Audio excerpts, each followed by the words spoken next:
우리는 계속해서 빌립보서 말씀을 살펴보며 은혜를 나누고 있습니다. 사도 바울은 본문을 통해 천국 시민으로서 마땅히 행해야 할 의무 3가지를 말씀하고 있습니다.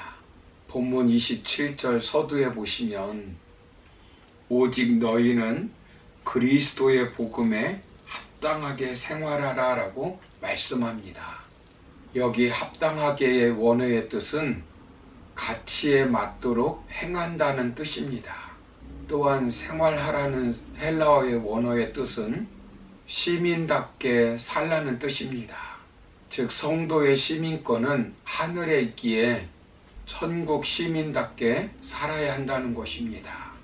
빌립보 사람들은 로마의 시민권을 아주 자랑스럽게 여겼습니다. 로마 시민답게 1등 시민임을 자랑하며 살고 싶어 했습니다. 이처럼 사도 바울은 이제 복음을 통하여 하늘의 시민권을 소유한 그리스도인들은 천국 시민답게 살아야 한다고 강조하고 있는 것입니다. 우리가 복음으로 천국 시민이 되었으면 복음에 합당한 삶을 살아야 합니다. 그렇다면 우리가 어떻게 복음에 합당한 삶을 살 수 있을까요? 지난 시간에 먼저 우리가 살펴본 것은 우리는 복음을 위하여 협동하는 삶을 살아야 한다라고 말씀드렸습니다. 오늘 2번째로 살펴볼 것은 우리는 복음을 위하여 담대하게 살아야 합니다. 본문 28절 서두를 보시면 무슨 일에든지 대적하는 자들 때문에 두려워하지 아니하느니라고 말씀합니다. 여기 대적하는 자는 문자적으로 반대편에 놓인 자, 맞서는 자라는 뜻으로 복음이 전파되는 것을 반대하는 자들을 말합니다. 복음이 전파되는 것을 반대하는 자들입니다. 믿음의 생활은 영적 전투입니다. 하나님의 일을 하는 데는 많은 반대자들이 있습니다. 이 영적 전투의 근본적인 대적자는 누구입니까? 에베소서 6장 12절을 보시면 우리의 씨름은 혈과 육을 상대하는 것이 아니요 통치자들과 권세들과 이 어둠의 세상 주관자들과 하늘에 있는 악의 영들을 상대함이라 라고 말씀합니다. 사탄과의 싸움입니다. 사탄은 수많은 사건과 사람들을 이용하여 우리를 대적합니다. 우리를 대적하는 자들은 유대인들을 포함하여 하나님을 대적하는 모든 자들을 말합니다. 사탄이 이들을 이용합니다. 즉 사탄은 이 땅에서 이루어지는 하나님의 나라가 세워지는 것을 방해합니다. 사탄이 우리에게 틈만 나면 가져다 주는 것이 두려움입니다. 명예, 권력, 재산을 잃을 것에 대한 두려움, 미래에 대한 두려움, 실패에 대한 두려움, 죽을 것이라는 두려움, 손해를 볼 것이라는 두려움, 피해를 볼 것이라는 두려움을 가져다 줍니다. 우리에게 두려움을 주는 사람은 교회 안에도 있고 가정 안에도 있고 내 안에도 있습니다. 이런 대적자들이 있을 때 두려워하지 말라는 것입니다. 우리를 대적하는 자들이 자주 쓰는 말이 무엇입니까? 어디 두고 보자는 것입니다. 내가 너를 가만히 두지 않겠다는 것입니다. 그런데 두고 보면 정말 큰일이 일어납니까? 아닙니다. 대적자들은 그렇게 할 힘이 없습니다.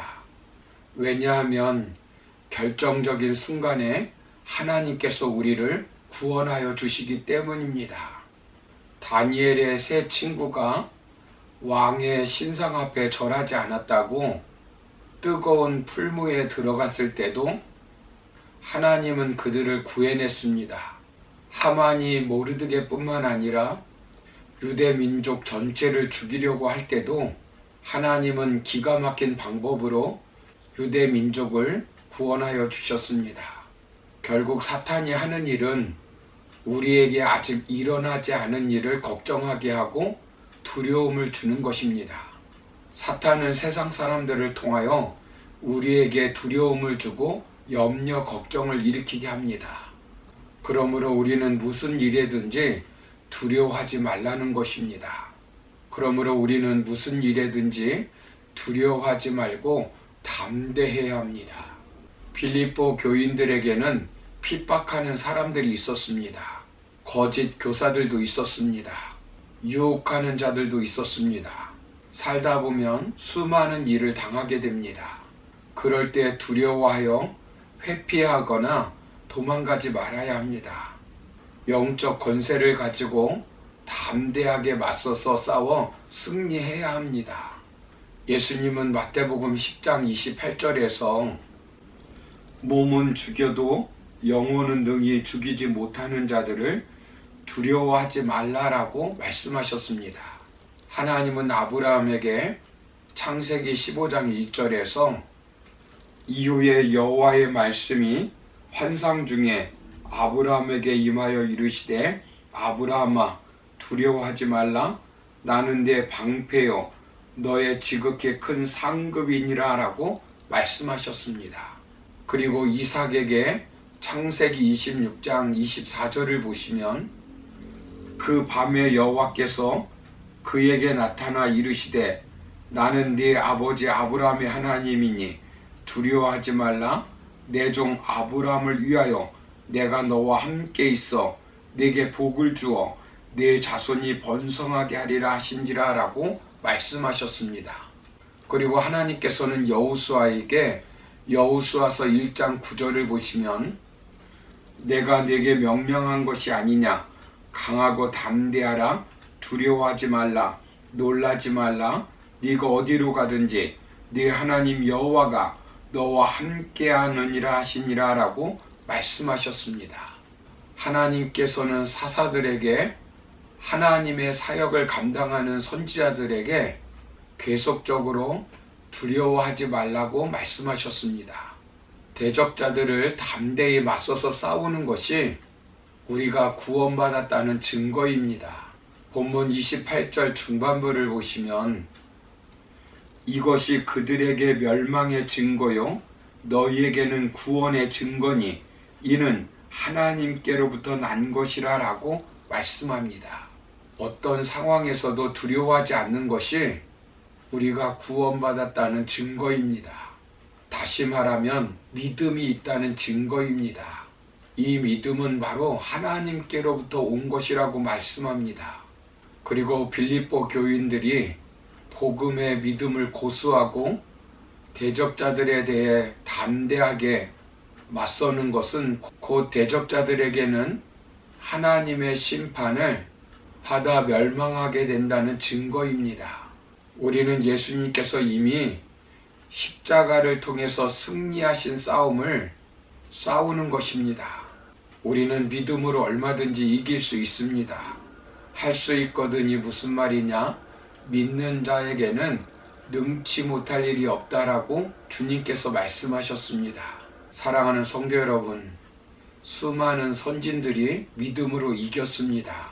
에스더는 죽으면 죽으리라는 믿음으로 이겼습니다.